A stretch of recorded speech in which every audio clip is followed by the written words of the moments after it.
पूछो क्यों? भारत इसलिए अद्भुत है कि यहाँ पर बहने वाली अगर होंठों पर गंगा है तो हर देशवासियों के हाथों में तिरंगा है।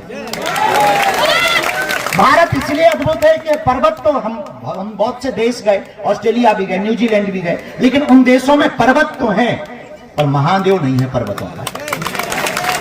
वहां नदियां बहुत शुद्ध हैं, पवित्र हैं, पर उनके पास गंगा नहीं है।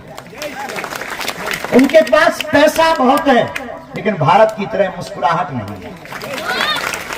और हमारा देश कितना प्यारा है और कितना रंगों से भरा हुआ देश है कि 15 अगस्त या 26 जनवरी का दिवस आता है तो सबकी जगह पर वही होता है, जरा याद करो उन्होंने किनको याद करते जिन्होंने कुर्बानी दी, बलिदानी दी, शहीदों के लिए हम याद करते हैं। हम सब आज के दिन 15 अगस्त के दिन, हम सब स्वतंत्रता दिवस के दिन हम सब गौरव होकर के अपने देश के उन वीर सपूतों को याद करते हैं, उन शहीदों को याद करते हैं जिन्होंने इस देश को आजाद कराने के लिए अपने प्राणों तक को न्यौछावर कर दिया और फांसी के फंदों को चूम लिया।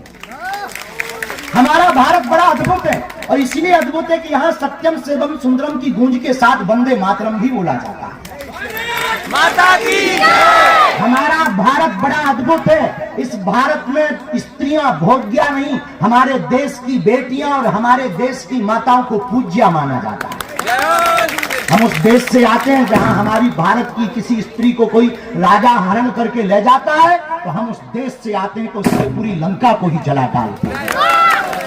हम उस देश में रहते हैं, उस भारत के गौरव के साथ सुनना भारतवासियों। बहुत लोग कहते रहते कि हमें वंदे मातरम बोलने में शर्म है, तुम्हारी ठटरी।